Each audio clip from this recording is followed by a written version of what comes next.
¿Están para seguir o quieren tomar un poquito de descanso? 5 minutos. Sí, acá por Tiri me dice, dale, vamos, vamos, vamos. 5 minutos. 5 minutos, ¿y me dijo? ¿Yo? No, ¿No? no. Bueno, eh, bueno, esto es una introducción muy, muy sencilla, digamos, primero agradecer a Camilo este, la paciencia. En realidad tendríamos que haber grabado y filmado la charla que tuvimos en el estudio, que fueron las más divertidas de todas. Eh, Casi siempre no nos pusimos de acuerdo, pero realmente fuimos entendiendo esta evolución de la arquitectura a través del tiempo que a mí me apasionó. Así que públicamente gracias. Bien, la idea del capítulo uno, Orígenes nada más, se va a referir a las civilizaciones griegas y romanas. Ya empezamos a contemplar algunas decisiones. Acá te curso. Este es el Teatro del Lago, con una referencia brutal al tema de los teatros griegos, temas de los arcos del triunfo, el arco de triunfo que simbolizó de alguna manera el ingreso a la ciudad de La Plata, lo que contaba Milo del Partenón y y el Partenón de la UNLP, y toda esa estructura que corresponde a una etapa en particular. Coincido con Milo esta cuestión de que no es que los edificios eran tan puristas que se referían solamente a una parte de Grecia o una parte de Roma, sino que en realidad esa conformación ecléctica ha dado que fuimos rescatando cada una de esas partes. En la introducción esta, para poder ubicarnos, todo tiene un porqué y tiene un sentido. Estamos tomando como el comienzo de la era humana. Eso hace 12.000 años, es una teoría que hace unas cuantas décadas que está dando vuelta, que la civilización en realidad empieza hace 12.000 años, cuando el hombre empieza a salir de lo que es el África y empieza a adaptarse a todo el planeta directamente. Esto lleva más de 200.000 años. Y los últimos 12.000 años empieza a sentarse, se empieza a agrupar y empieza a haber una cantidad de connotaciones. Lo que vamos a ir viendo que todo esto es una trama compleja, más similar a una red de telaraña que van haciendo distintas evoluciones. En este caso nos vamos a encontrar con la famosa Mesopotamia o la media luna de las tierras fértiles, donde se han encontrado restos arqueológicos de hace 12.000 años que tiene que ver cuando el ser humano se empieza a juntar, se empieza a agrupar, empieza a desarrollar cuestiones que tienen que ver con la agricultura. Es el elemento, digamos, cuando uno va a desarrollar, vamos a entender que de esos 12.000 años en adelante, hasta la revolución industrial, es una sociedad marcada por la agricultura, directamente. Entonces, en ese proceso, el hombre va a empezar a evolucionar, se va a empezar a encontrar eh, cultivando, almacenando, esa cuestión de almacenar le va a dar un sobrante, esas riquezas son las que le empiezan a dar como una cierta estructura, después el hombre empieza a tener la necesidad de comunicarse, al comunicarse empieza a tener un diálogo común, empieza a tener una cuestión de comunicación gráfica, que las primeras escrituras, después empieza a ir transformando su propio ambiente cuando hay una similitud muy interesante, cuando los egipcios empiezan a controlar el Nilo, esa es como lo que se llama la cuestión antropocéntrica del ser humano, se da lo mismo en China con el río Amarillo. Digamos, entonces, hay una necesidad de ir a empezar a controlar todo lo que es la naturaleza. A partir de ahí comienza la religión, arte, o sea, todo esto son como instrumentos de poder. Ahora sí, yo me hago cargo de esta cuestión de la arquitectura y el poder que se va a ir viendo a través de toda la parte de la historia. Empiezan a haber asentamientos, esos asentamientos empiezan a tener la contradicción que existe, por un lado, la arquitectura generada del poder, pero por otro lado, lo que generan esos bienes, esas riquezas, empiezan a aparecer como una especie de casta que son los artesanos, los productores agrarios, que empiezan a constituir y a convivir, digamos, con toda la parte del poder y después los esclavos, digamos, teníamos como esa segunda estructura. Eso fue como un análisis general que ojalá que en otro seminario podemos hablar desde los 12.000 años hasta que aparece la civilización griega. En el caso de los griegos hay un tema justo, el cartelito de arriba de la derecha nos tapa, pero empiezan a aparecer cuestiones que son geográficas fundamentales. Grecia está como en el lugar céntrico, el centralizado de todos los movimientos. Y empieza a aparecer el tema de la navegación, ya venía conformándose por los fenicios, que empezaron a entender cómo funcionaban estas cosas y geográficamente empiezan a tener un dominio del territorio que les fue muy interesante. A partir de ahí, digamos, los griegos tenían un tema que era fundamental. Ellos empezaron a entender que había que administrar las cosas. Empezaron a entender que la administración de los recursos y los demás bienes que venían de otros territorios, nadie lo organizaba. Entonces ellos empezaron a organizarlo. Al organizar eso empezaron a aparecer ciencias fundamentales, por ejemplo, la matemática. La matemática empieza a transformarlo en una lógica, en una razón que le empezó a dar al territorio mismo una lógica distinta. De ahí a que sean los filósofos, el pensamiento, la razón, está ahí nomás pegada. Al tener demasiados recursos sobrantes, digamos, por un lado, empieza a haber una sociedad que empieza a tener, por otro lado, recursos. Entonces, cuando tenés recursos, tenés el control, tenés la lógica de la razón, empezás a entender cómo te apropias de ese territorio. Entonces, ese es como el primer criterio interesante.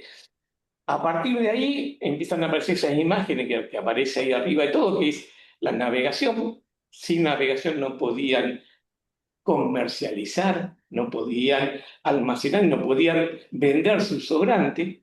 El tema de la agricultura sigue estando, digamos, como un tema fuerte. Esto era producido generalmente por los esclavos.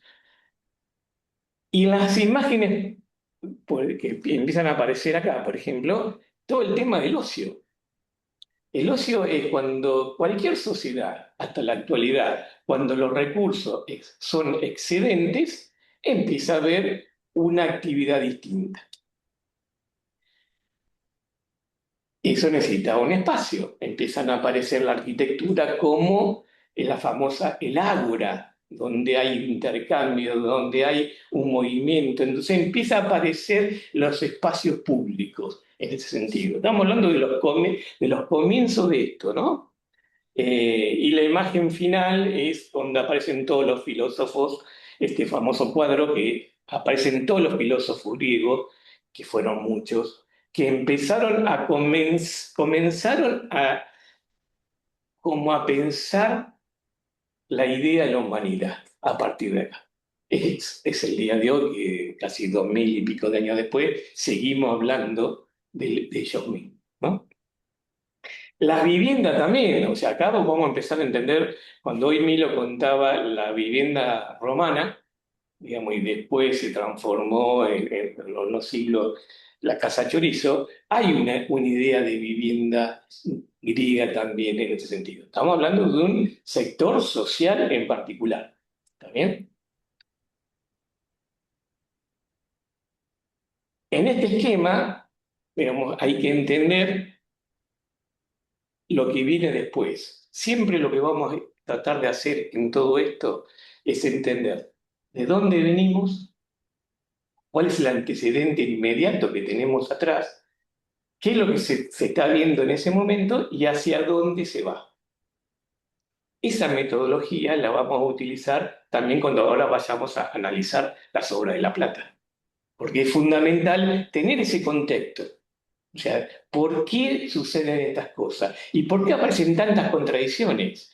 Acá estamos hablando de una sociedad que de más de 200, 300 años en funcionamiento. Cuando vayamos a La Plata vamos a hablar de décadas, o sea, cosas mucho más concretas, pero ya estamos en el siglo XIX y XX. En el caso de los romanos, empieza a aparecer un criterio que es un poco más interesante. Es el concepto de ir teniendo el territorio. Hay una escala que hace tiempo me está llevando como la atención. ¿Qué distancia hay desde Roma a Londres? En la misma que hay de Buenos Aires a Bariloche. Acá tenemos los compañeros cuyanos, digamos, es lo mismo. Entonces, hay un tema de territorio y un tema de movilidad, cuando se habla del ejército romano y todo, hay una aprehensión de ese territorio que es muy interesante.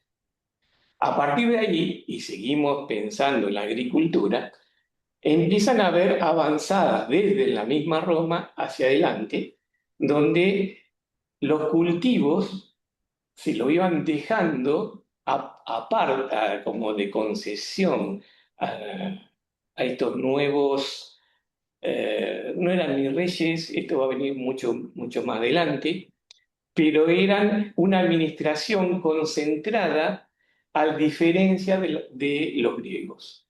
Los griegos pensaron una ciudad participativa en un sector, para un sector, y los romanos era netamente piramidal. El emperador era el que empezaba a organizar toda la parte del territorio. Hay unos videos que están muy interesantes, que los recomiendo, después si le damos el enlace. Hay un ingeniero que se llama Isaac Moreno Gallo, que empieza a contar todo el tema de toda la infraestructura y todos los diseños que fueron desarrollando los romanos para poder mantener ese imperio. Por ejemplo, la península ibérica era fundamental, que era la que le empezó a dar todos los minerales. Entonces, hay imágenes que cuenta Isaac Gallo que es impresionante, donde cerros enteros los tiraban abajo. O sea, cómo se iban metiendo en los cerros para poder desarmarlo y sacar el hierro, el cobre, digamos, y desmantelaron toda la península ibérica. Con eso, digamos, empezó a dar una estructura. Hoy Milo contaba cuando los romanos hicieron el Panteón y después Brunelleschi, digamos, llegando al Renacimiento, empieza a desarrollar la cúpula. Bueno, eso no era ni más ni menos que esto mismo. Cuando toda la estructura romana empezó a entender cómo se podía apropiar del territorio y cuáles eran las herramientas que necesitaban, tanto para la guerra como para el agua. Los escritos de Vitruvio son fabulosos. Vitruvio establece la forma de cómo se construye una ciudad nueva. Y él se basa en el primer concepto: sin agua no tengo ciudad. Concepto que hoy estamos debatiendo el tema del agua, digamos, bueno, hace 2500 años ya lo tenían bien claro. Entonces, toda esa estructura que tenía que ver con la producción de elementos y empezar a tener por lo menos mecanismos para producir, esto es Roma. Esto es lo que nos fue dejando Roma, en definitiva. El concepto de monumentalidad, los foros, la basílica, anfiteatro, porque los anfiteatros romanos tienen diferencia con los anfiteatros griegos. Unos, como los griegos, pensando en la naturaleza, ya lo vamos a ver cuando vayamos ahora a La Plata, y los otros pensando más en el elemento fundamental que era tener espectáculo para el pueblo. Entonces ya no era tan una cosa o la otra.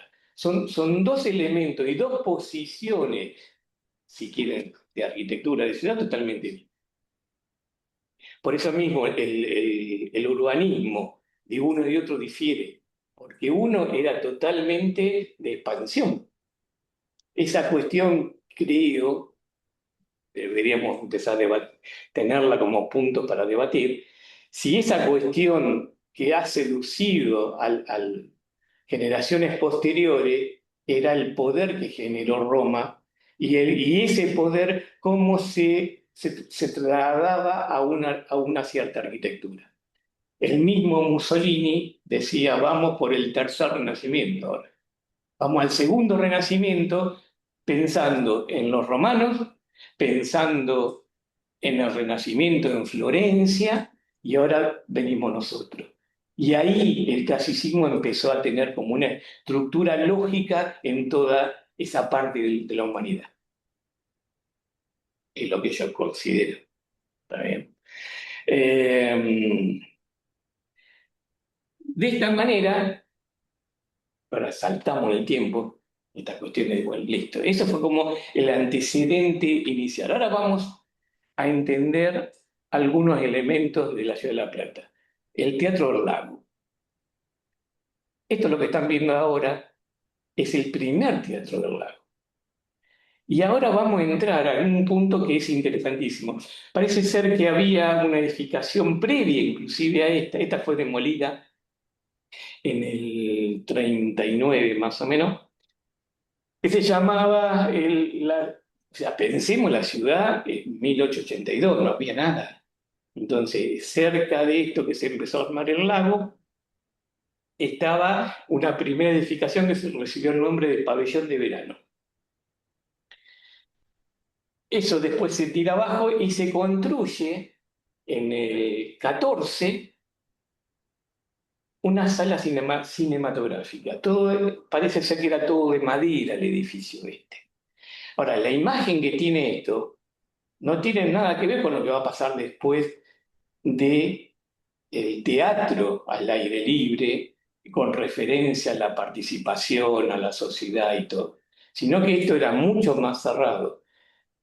Obviamente que estamos hablando de una sociedad argentina que hasta el 16 gobernó la estructura terrateniente en Argentina, donde las actividades eran para una determinada parte de la sociedad. ¿Está bien? Entonces, entender, digamos, ese momento, digamos, el momento es entender el país que apuntaba a una estructura agroexportadora. Entonces, se pensaba más hacia afuera, había una cuestión de dominio que era interesante, que era entender desde la generación del 80 hasta el 1912-16, donde gana por elecciones libre, que había establecido también la ley San Peña, que era de esta época, gana Irigoyen. ¿Está bien? De ahí empieza la socialdemocracia de una manera distinta. Entonces, todo lo anterior, toda la cuestión conservadora estaba reflejada en una imagen de edificio que es la que estamos viendo ahora. El primer salto va a ser esto. No es casual que el edificio es de 1949. ¿Está bien? O sea, estamos entendiendo la impronta de entender la sociedad de otra manera. Esto es durante el primer gobierno peronista, en donde el espacio, la sociedad, se entusiasman, digamos, de alguna manera el poder del Estado se entusiasma de esta cuestión participativa griega. Vamos a tomarlo con pinza porque es muy ecléctico todo esto. Romano.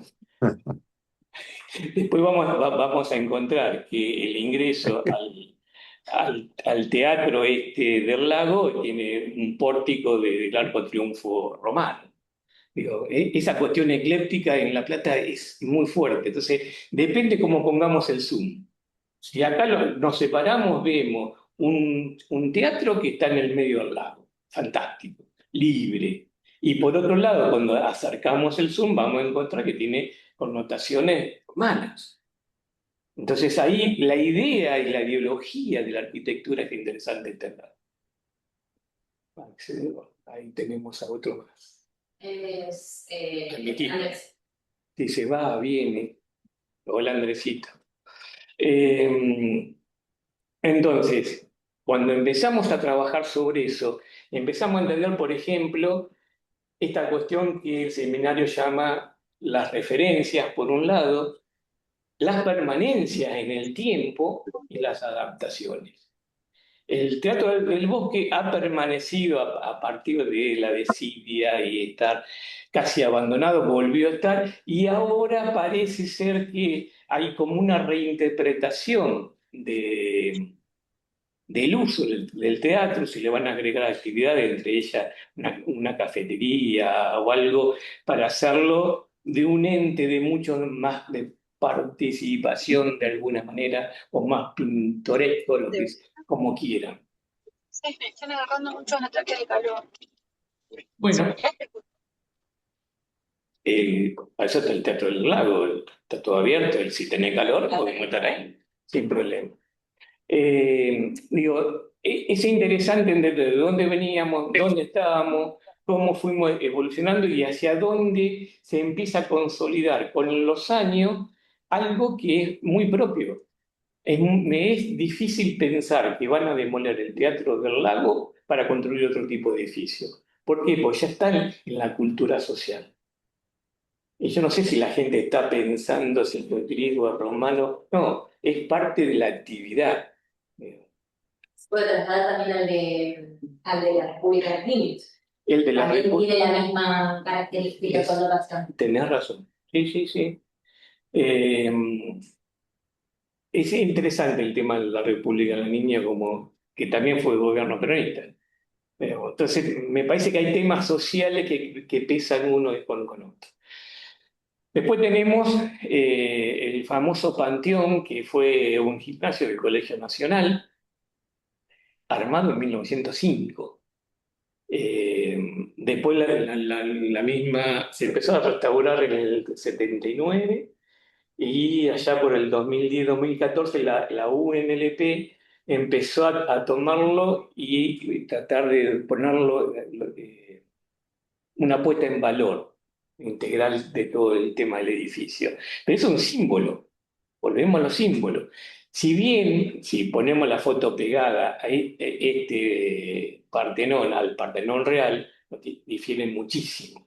¿Está bien? Esto tiene uso adentro distinto al anterior, era un gimnasio, tiene una galería toda perimetral, tiene un plano noble porque abajo hay servicios, digamos, pero conceptualmente hacemos referencia otra vez a lo griego. Y acá estamos hablando de 1905, el mismo gobierno que había hecho directamente el primer edificio. O sea, las contradicciones que hay continua en toda la arquitectura es fantástica.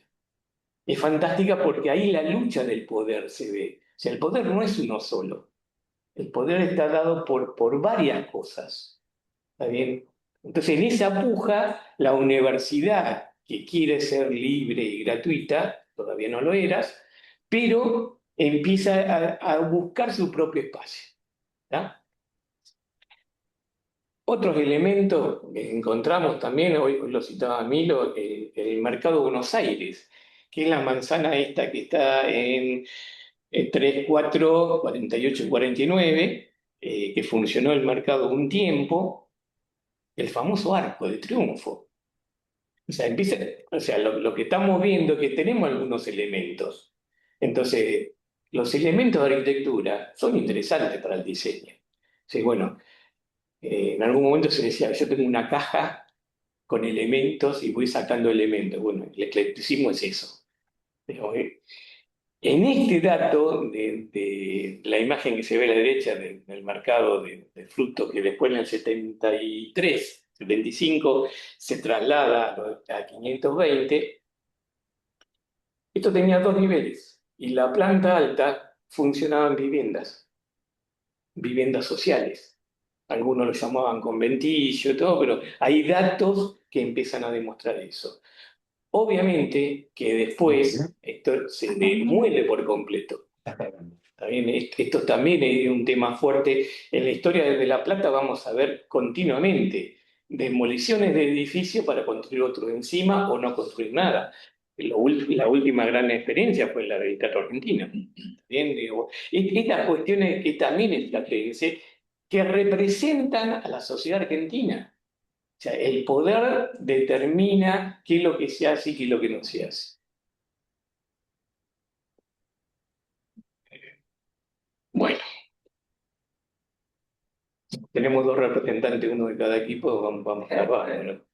Esta imagen, digamos, del teatro del Coliseo y del Coliseo muy moderno, que es teatro único,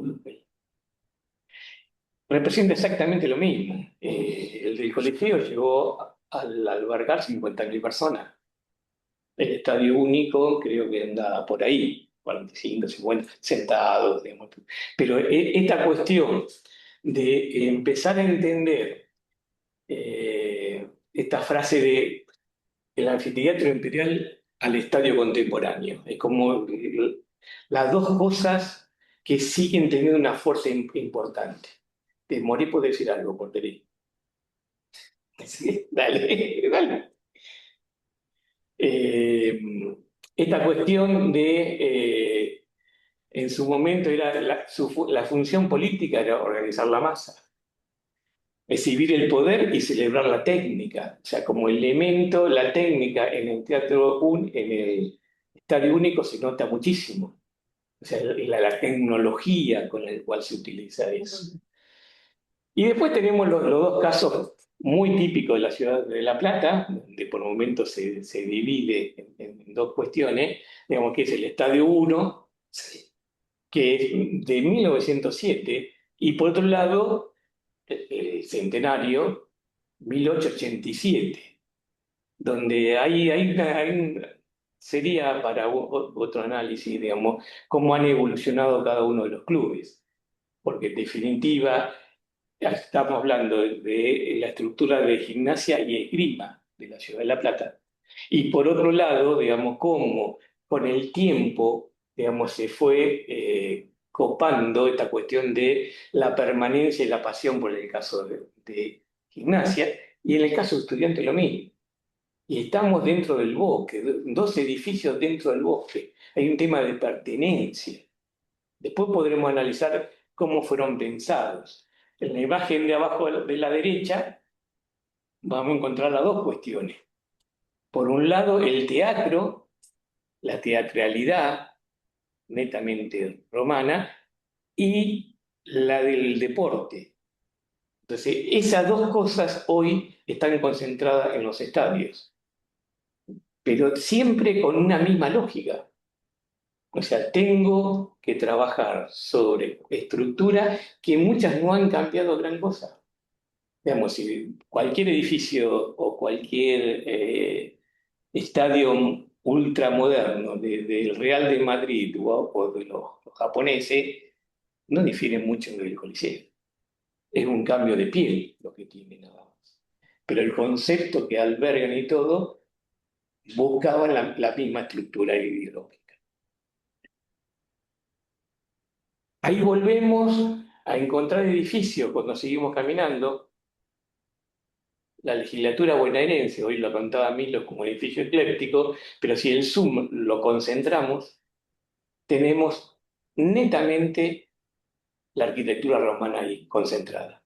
Si me alejo y hay otra foto que está más alejado y empezás a encontrar cosas. Entonces, esta cuestión de los elementos que tomo o dejo y después los mezclo, la vamos a tener continuamente. En la imagen de la derecha, en la parte superior, se ve todo el edificio. Y si elimino el sector de las columnatas de ingreso, no es este mismo edificio. Cada uno me representa una cosa distinta. Después sucede lo mismo con el tema del Museo de Ciencias Naturales. Si concentramos el ingreso, tenemos lo mismo que la legislatura. la gran columnata, el frontis arriba, la escalinata para llegar. Pero si me alejo, ahí sí tengo un edificio netamente ecléctico. Esta cuestión de que tengo una espiral interior que tiene que ver con la ciencia, tiene que ver con cosas, es ecléctico. La pregunta, o lo que me vengo preguntando, ¿qué me lleva a tomar determinado rasgo de la arquitectura para simbolizar lo que quiero representar? Sabemos que la arquitectura es el reflejo de lo que pasa en la sociedad, del poder, del enfrentamiento, de la resistencia, de muchas cuestiones que el tiempo lo fue determinando. Lo interesante es que estamos pensando o estamos viendo en este momento edificios que fueron pensados a fines del siglo XIX, donde el Estado era uno solo y el que determinaba lo que se hacía.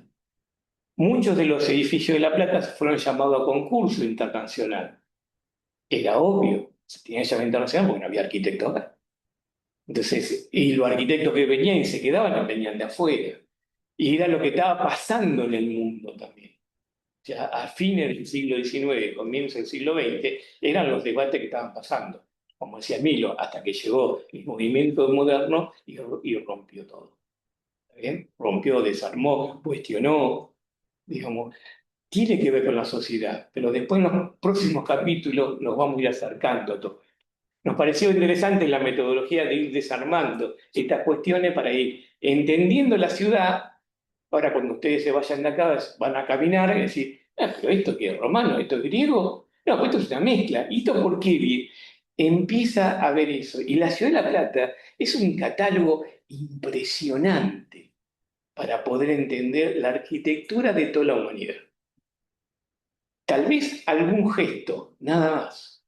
No estamos hablando de edificios puristas. Dicen, no, esto es netamente griego, esto es netamente romano, esto es netamente clásico. No, hay elementos que representan algo que quiero mostrar. Esa es la arquitectura. O sea, siempre hay un por qué estoy estableciendo alguna cuestión en todo esto. Seguimos viendo edificios, digamos, volvemos al tema de las columnatas del frontis. Es el museo, perdón, es el cementerio de la ciudad de La Plata. La planta del cementerio es la que está abajo, no es la planta de la ciudad, es la planta del cementerio. Entonces, vos planteabas la otra vez que era un recorrido que habría que hacer, ¿no? Que La mejor ciudad chiquita que conozco. para ir de visitas. Sí, es un poquito lúgubre, pero bueno. Pero No dominada ahora, pero. Sí, sí, pero no, tiene estructura y una edificación. La escala, es la escala es como el país de los niños, de los muertos. Pero es así. Yo le decía a una profesora de dibujo, me preguntó, ¿qué puedo llegar a dibujar en la plata? Yo llevar a los chicos al cementerio. Es ridículo, pero ahí es impresionante. Y el cementerio de la plata en particular, ¿eh? Porque hay otros que sí. son. No, pero cuando ves la planta, decís, opa, tiene fuerza. Inclusive los pabellones que hay por detrás y por delante también tienen una presencia de lugar y de cuestión popular, digamos. Me parece que es interesante para... en algún momento Foucault había hecho unos escritos en función de los escritos de Nietzsche que hablaba de la genealogía. O sea, entender la estructura genealógica de una ciudad es entender cada capa que se fueron construyendo con los tiempos, a favor o en contra, pero aparecieron y uno, como arquitecto, debería dedicarse a buscar esas cuestiones, para entender dónde estamos parados y entender cada cuestión cuando uno tiene que hacer un proyecto nuevo. Por eso nos interesa esta cuestión. Ya, el tema del lenguaje en arquitectura es fundamental. Después le paso el contacto de esto de Foucault. Otro edificio, como para ir terminando, es el edificio de lo que en un momento fue Vialidad. Creo que sí, digamos, mediados del siglo XX, que era la cuestión técnica. porque ahora vamos a empezar a ir viendo a través de los capítulos cómo la ciudad empezaba a darle connotaciones teóricas, ideológicas a los edificios, si bien tenían una estructura, un formato, pero cuál era el contenido que se le empezaba a dar. Entonces yo puedo tomar una forma, pero la puedo cambiar. Le puedo cambiar el contenido. Puedo hacer un edificio de 2 patios y es la escuela normal, colegio normal. Pero la puedo transformar en un patio los techos y es el Arbel Thomas. Acá tenemos dos exalumnos. Digo, todas esas cuestiones tienen que ver con la arquitectura y la adaptación que va haciendo. Tengo una idea original y después se va a transformar.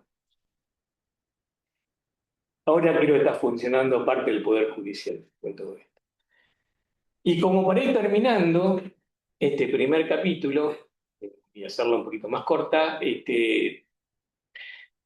pensemos que la ciudad de La Plata es producto de la generación del 80. ¿Está bien? O sea, si no entendemos la generación del 80, no podemos entender en estas contradicciones, porque una sociedad que por un lado era conservadora, pero por otro lado se animaba a hacer una ciudad de cero y sacarle de alguna manera el poder a Buenos Aires y hacerlo a una distancia de carruaje o de tren que le llevaba tiempo. En ese momento fue un acto bastante importante. Si bien iban a utilizar toda esa estructura para hacer una determinada sociedad, pero venía de una estructura que tenía que ver con esos debates en ese momento. Lamentablemente también tenemos que entender cuál era ese modelo de sociedad. Podemos hacer un paralelo, si queremos, en un contexto socioeconómico, pues es interesante, qué pasaba en América del Sur y qué pasaba en América del Norte. En América del Norte, la guerra de secesión determina que el norte industrializado le gana, de alguna manera, al sur esclavista y agrícola. Entonces se impone un modelo, después lo vamos a ir viendo más adelante. O sea, la escuela de Chicago no tiene sentido si no existe esta cuestión de sociedad industrializada. Vamos al caso de Argentina. En Argentina nos vamos a encontrar una cuestión muy fuerte. Ahora sí, me hago cargo de esta parte, la firmo solo porque si a vos te querés tirar piedra me va a tirar el edificio, no me dejan entrar más acá.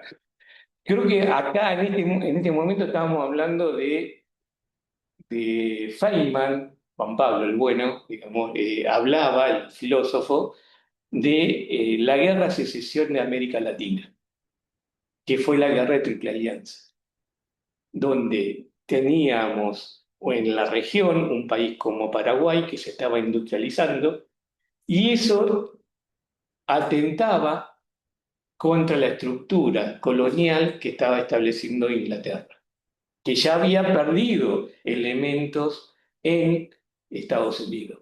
Entonces no quería perder esta cuestión en América Latina. Entonces determina esta cuestión de esa famosa guerra de Triple Alianza que convence a Mitre, a los uruguayos y parte de Brasil para ir en contra. Permiso. Sí, si lo están escuchando y me dicen que me calle, ya estoy jugado.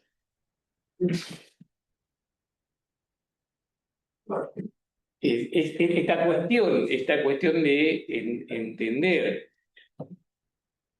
que el eje de la Argentina estaba en un país agroexportador era fundamental. Calabrini Ortiz, cuando establece un libro que hace la estructura de los ferrocarriles de Argentina, están todos pensados de los lugares de producción, cómo llegan al puerto para sacar todas las cosas para afuera. Ese es el debate que todavía al día de hoy lo seguimos teniendo en la sociedad. Entonces, ¿cómo se verifica la arquitectura? Como lo fuimos viendo. El poder determina el símbolo de autoridad, el símbolo de estructura fuerte o el símbolo de educación como yo quiero. No es una ciudad participativa, porque todavía no entramos en el siglo XX. En los próximos capítulos, cuando empecemos a ver, por ejemplo, en los gobiernos de Irigoyen, con esa socialdemocracia, los gobiernos peronistas, cuando empieza a haber otro episodio de participación en América Latina. Pero eso va a ser parte de otro capítulo.